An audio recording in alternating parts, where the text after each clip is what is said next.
I'd like to talk to you about Psalm 13 and have a conversation with you about it because I think it's a great little psalm and it gives us an example of emotions that David went through that I think all of us go through at some point, and gives us a great model of how we can respond like David did to those emotions. So let me set the stage for you.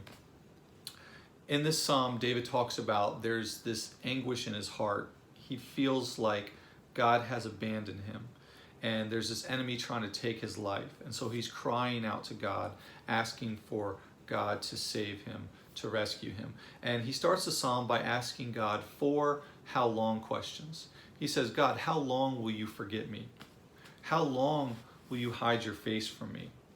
How long will I struggle with this anguish that's in my soul? And how long will my enemy have the upper hand over me? And he asked God to rescue him.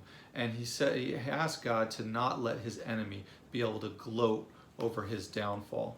Now, David here doesn't name his enemy. He doesn't describe his enemy, so we don't know exactly what situation he's talking about.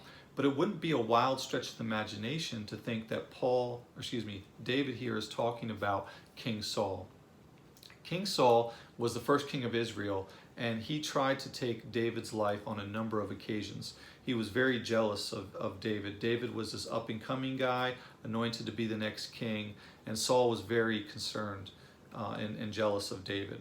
And so this could be an episode where David was running for his life from King Saul.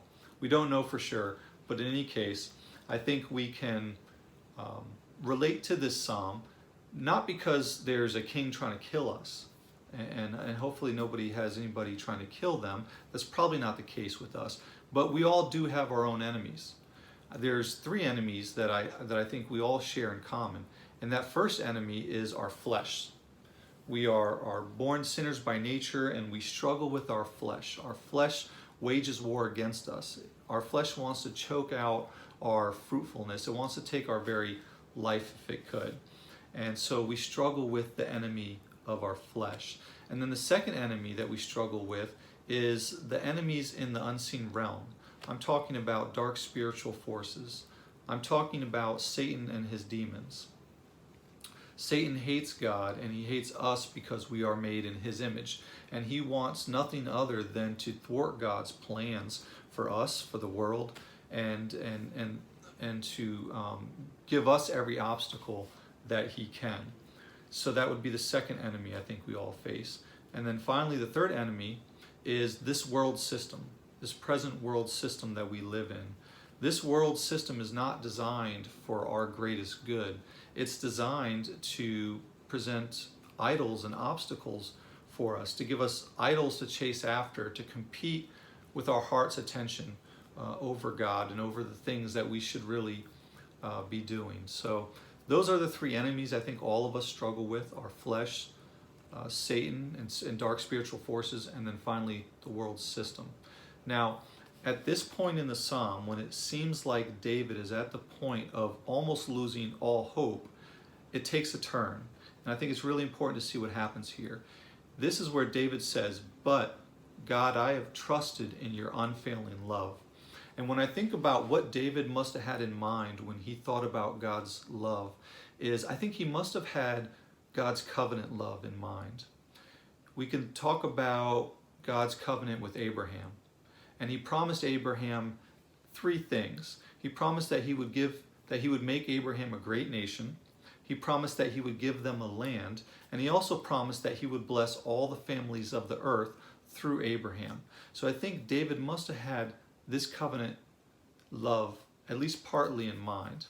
And then we can also talk about how God led the Israelites out of Egypt, out of slavery, into that promised land that he had promised Abraham. And then finally, I'm sure David had episodes from his own life that he had in mind when thinking about God's love. And just one example of that is when David fought Goliath and he slew the giant Goliath. So those are some of the things I think David had in mind in thinking about God's unfailing love. And then the next thing he says is that him trusting in God's love leads him to say, "I will rejoice in your salvation." So he knows God is going to rescue him. He knows God is going to save him. And he trusts God and says, I will rejoice in that salvation. And that leads him to the end of the psalm where he says, Lord, I will sing to you because of your goodness towards me. Now, when I think about how do we think about God's unfailing love, what can we look back at and have as a picture of God's unfailing love? I think we have to think about what Christ talked about when Christ said, there's no greater love than this, than a man should lay down his life for his friends. And Paul echoed that sentiment when he said that while we were yet sinners, Paul said, we know God's love by how while we were still sinners, we're in our flesh that wars against us, like I mentioned before. While we were still sinners, Christ died for us. He died on the cross. He took God's wrath upon himself. He took the punishment that you and I deserve so that we could be right with God. And so when I think about how can we think about God's unfailing love, I think we have to be thinking about Christ and the cross and what he did for us there. And then that trust can lead us to say that our heart can and will and does rejoice in God's salvation that we have through Christ. Now, at this point, you may say, Chris, I think you're talking about their spiritual salvation, and David had in mind physical salvation, physical rescuing from death, from being killed by his enemy. And I would say, I agree with you. I think David had primarily in mind the rescuing or the salvation of his physical body. But we have to keep in mind something, that we know David believed in the physical resurrection.